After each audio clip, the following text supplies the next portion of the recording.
서 한번 해보도록 하겠습니다. 지난주에 우리가 예수님께서 귀신 들려서 말 못하는 사람의 인생을 봐주시고 그에게 필요한 것, 귀신을 내쫓아 주시고 하나님의 백성으로서의 삶을 살아가게 하시는 것을 살펴보았습니다. 사실 지난주에는 한 구절 봤습니다. 14절. 귀신 들려 말 못하는 사람들 인생을 깊이 들여다 봐주시는 하나님, 그 예수님에 대해서 우리가 살펴보았습니다. 우리 사람들은 겉모습으로 사람을 판단하고 그리고 겉모습을 보며 이야기합니다. 그러나 우리가 믿고 의지하는 하나님은 그렇지 않습니다. 우리 외모와 상관없습니다. 오히려 우리의 속내면, 우리의 속마음, 우리의 인생, 우리에게 숨겨진 이야기들을 다 봐주시는 하나님이십니다. 그렇게 그 하나님께 우리가 마음껏 나아갈 수 있습니다. 아이들처럼 우리 부모에게 마음껏 나아갈 수 있는 그러한 분이신 것입니다. 아무도 다가오지 않는 그 상황 속에서 예수님께서 그에게 찾아가셔서 귀신에게 사로잡혀 있는 인생을 자유케 해주셨습니다. 귀신에게 사로잡혀 말 못하는 그에게 하나님의 능력으로 귀신을 내어 쫓으시고 하나님의 백성이 되게 하시는 것입니다. 왜냐하면 예수님에게 가장 소중한 것은 바로 사람이었기 때문입니다. 그래서 하나님의 형상으로 창조되어진 사람이 귀신에게 사로잡혀서 자유를 누리지 못할 때 하나님은 마음 아파하십니다. 그리고 그에게 찾아가셔서 자유케 되기를 간절히 원하십니다. 그러기에 오늘날 하나님의 자녀가 된 우리도 가장 소중하게 여겨야 될 것이 무엇이냐 하면 바로 사람입니다. 옆 사람들을 한번 보실까요? 옆 사람들 한번 보세요.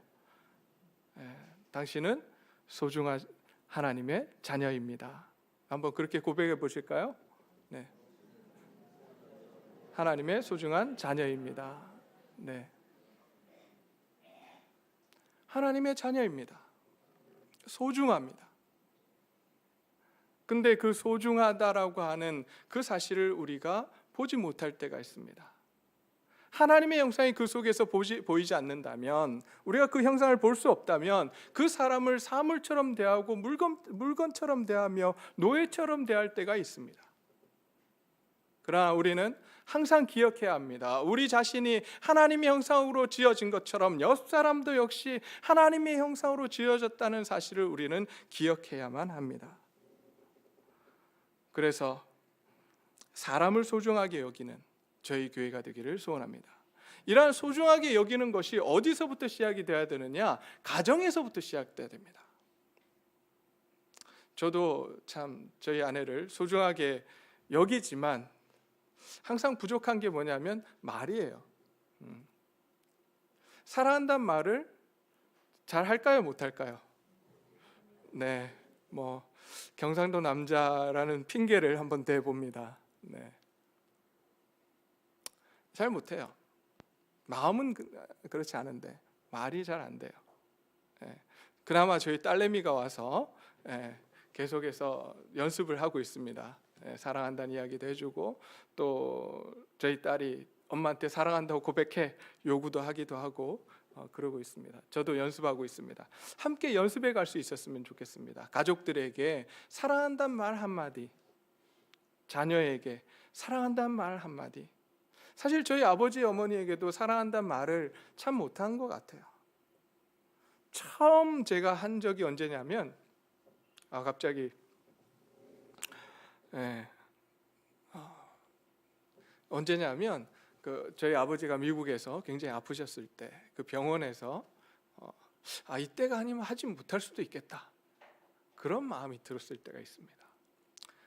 돌아가실 수도 있겠구나. 그때 제가 사랑한다는 말씀을 드렸습니다.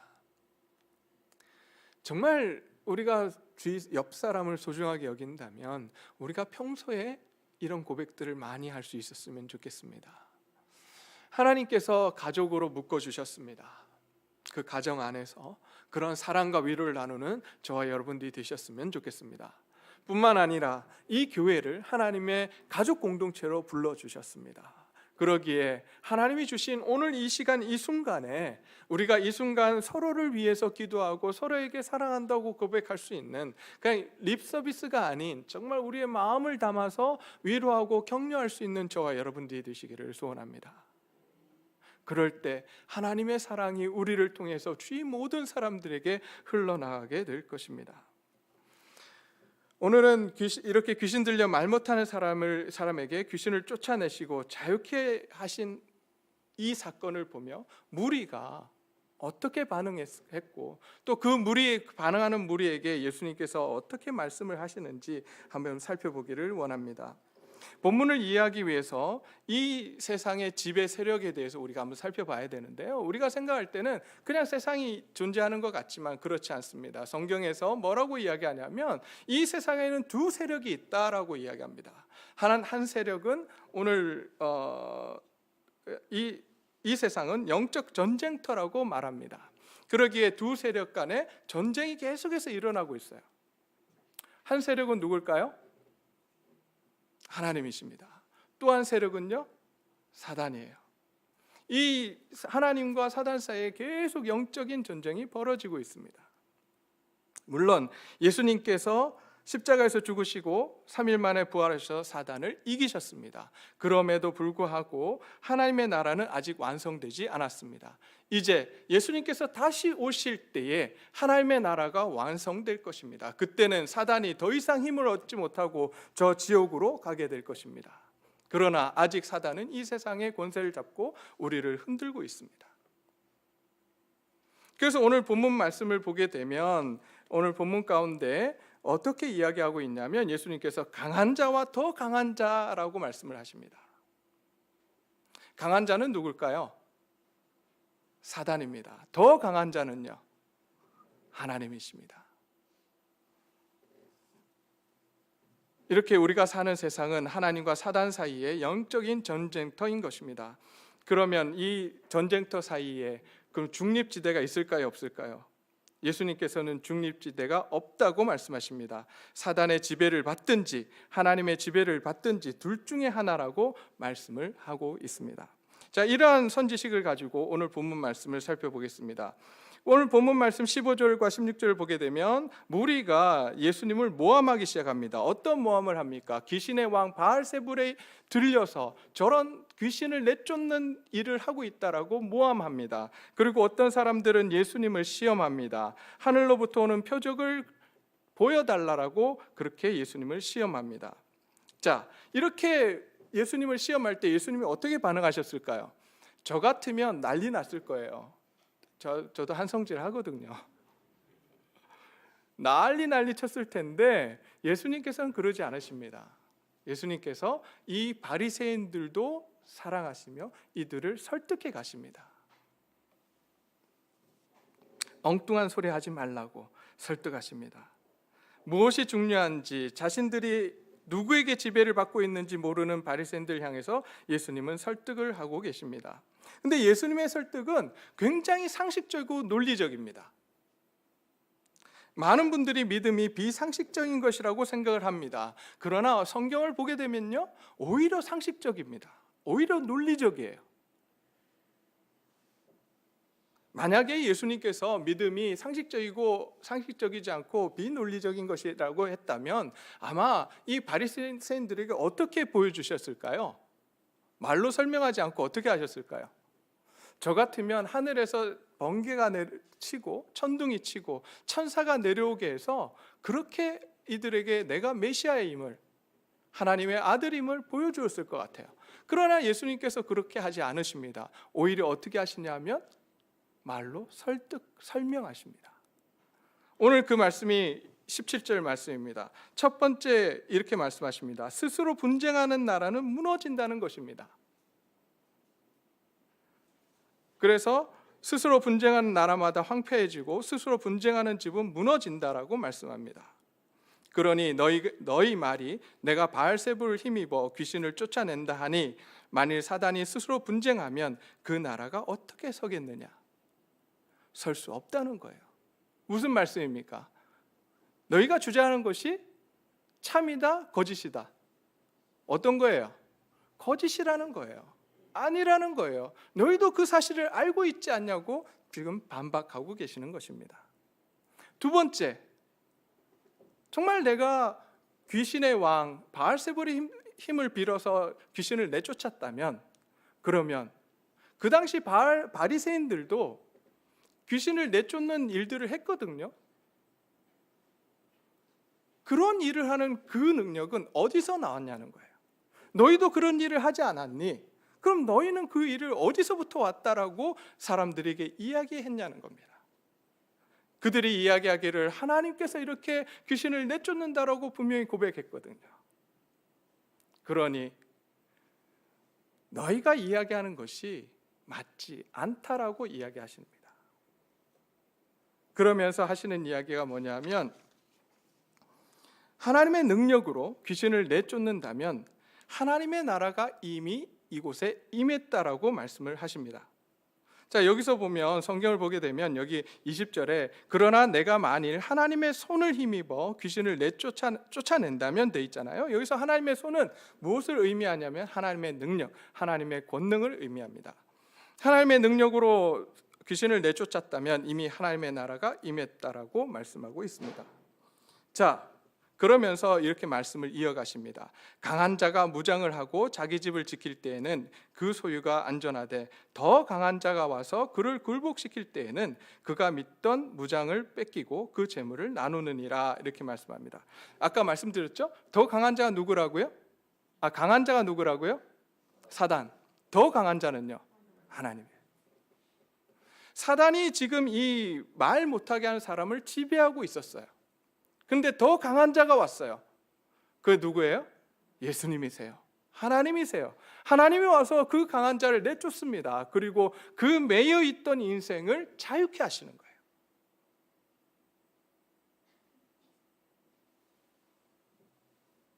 지금 그 말씀을 하십니다. 하나님이 더 강하다. 하나님의 능력으로 지금 귀신을 내어 쫓았다라고 지금 바리새인들에게 말씀하고 있는 것입니다. 그러면서 23절에 예수님께서 이렇게 말씀하십니다. 나와 함께하지 아니한 자는 나를 반대하는 자요 나와 함께 모으지 아니한 자는 해치는 자니라라고 말씀을 합니다.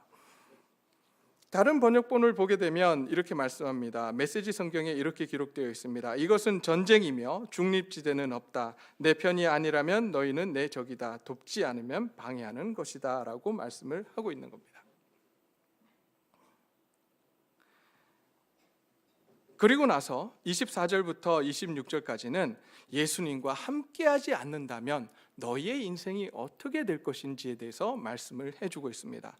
24절과 25절, 26절입니다. 그러므로 귀신이 사람에게 나갔을 때에 물 없는 곳으로 다니며 쉬기를 구하되 얻지 못하고 이에 이르되 내가 나온 내 집으로 돌아가리라 하고 가서 보니 그 집이 청소되고 수리되었거늘 이에 가서 저보다 더 악한 7 귀신을 데리고 들어가서 거하니 그 사람의 나중 형편이 전보다 더 심하게 되니라 라고 말씀합니다. 예수님과 함께하지 않는다면 그 사람은 다시금 누구에게 지배를 받게 된다고요? 누구요? 사단에게 지배를 받을 수밖에 없다는 거예요. 그러니 너희가 이제 예수님과 함께하는 삶을 살아가라고 말씀을 하십니다. 근데 한 여자가 이렇게 이야기합니다. 당신을 뵌 태와 당신을 먹인 젖이 복이 있다라고 이야기합니다. 그러자 예수님께서 아니 오히려 하나님의 말씀을 듣고 지키는 자가 복이 있다라고 말씀합니다. 지금 이 이야기가 왜 들어갔냐 하면 예수님과 함께하는 삶이 뭐냐는 거예요. 우리 예수님과 함께하길 원하십니까? 네. 예수님과 함께하길 원하시죠? 네. 그렇다면 우리가 어떻게 해야 됩니까? 어떻게 해야 되죠? 오늘 그 말씀이 오늘 예수님께서 하신 말씀이에요. 하나님의 말씀을 듣고 지키는 자가 복이 있다. 그 사람이 예수님과 함께하는 삶이라고 말씀을 하는 것입니다. 말씀을 듣고 지켜야 합니다. 말씀을 듣고 우리 머릿속에 그대로 말씀이 남아있는 것이 아니라 우리가 살아내려고 순종하려고 애를 써야 된다는 사실입니다. 그게 진짜 예수님과 함께하는 삶이에요. 오늘 이 자리에 와서 말씀만 듣고 그냥 좋은 말씀 들었어 라고 떠나가서 세상 일주일간의 월요일부터 토요일까지 내 마음대로 살아내는 것이 믿음 생활이 아니라 내가 말씀을 들었다면 그 말씀대로 살아내려고 애를 써야 한다는 거예요. 그 애쓰고 힘쓸 때 예수님과 함께 한다는 겁니다. 그래서 저를 위해서 기도해 주십시오. 저도 저희 가정에서 저희 아내에게 그리고 우리 부모님에게 사랑한다는 고백을 많이 할 수 있도록 기도 안 해주실 건가요? 네. 여러분, 제가 바뀌는 모습을 보면 여러분도 희망을 가지실 거예요. 야, 저런 사람도 바뀌는구나. 하나님께서 바꿔 가시는구나. 우리 함께 바뀌기를 원합니다. 계속해서 그런 하나님의 사랑을 고백할 수 있는 저와 여러분들이 되시기를 소원합니다.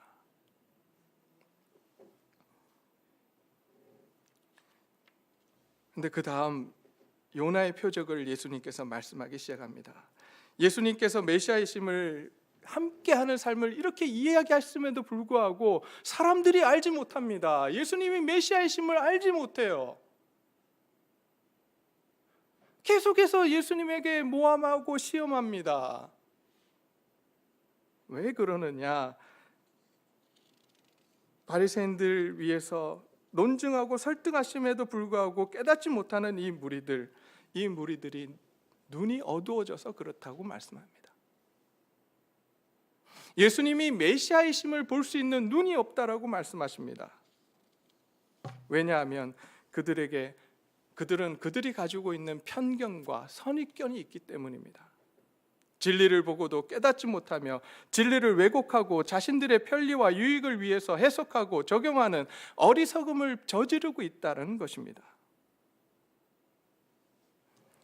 그래서 29절에 이렇게 말씀을 합니다. 제가 오늘 성경 29절 말씀을 메시지 성경을 통해서 한번 읽어드리겠습니다.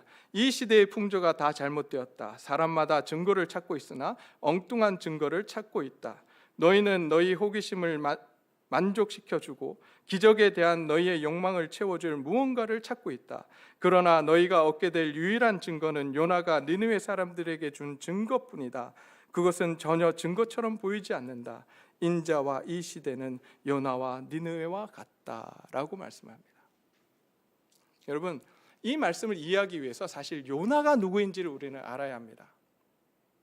니느웨가 어떤 도시인지 우리는 알아야 합니다. 요나가 누굽니까? 아시는 분도 있고 모르시는 분도 있기에 제가 짧게 설명드리겠습니다. 요나는 구약에서 상당히 웃기는 인물이라고 누군가 이야기합니다. 왜냐하면 도망치는 예언자는 보통 어떻게 해야 되죠? 하나님 말씀을 선포하러 나가야 돼요. 근데 하나님께서 말씀하시니까 이 사람은 어떻게 했냐면 도망가요. 이게 요나입니다. 뿐만 아니라 바닷속으로 던져진 골칫거리 승객이었습니다. 또한 요나는 고래가, 우리가 큰 물고기라고 하는데 그냥 고래라고 합시다.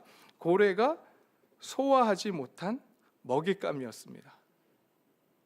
네. 고래도 소화하지 못해서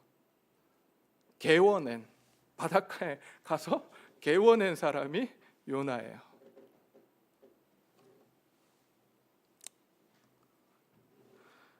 그리고 시든 식물을 두고 하나님과 실랑이를 벌였던 아주 성질 더러운 사람이었습니다. 그러한 요나는 니느웨 사람들이 듣고 순종하리라고는 전혀 기대하지 않은 채 니느웨 사람들에게 회개하라고 이야기합니다.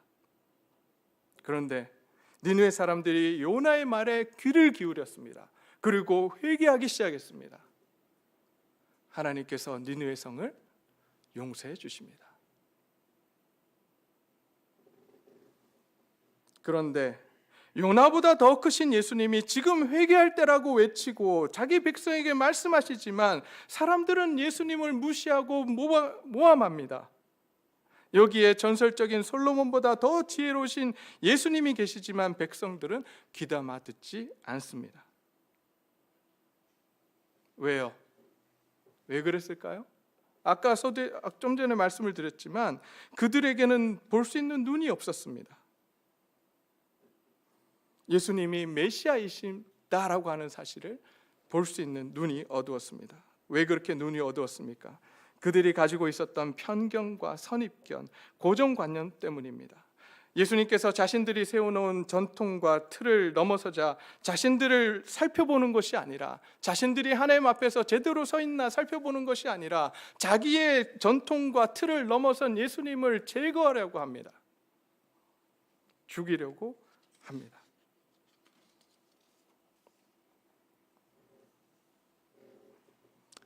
이러한 모습이 혹시 우리의 모습은 아닙니까?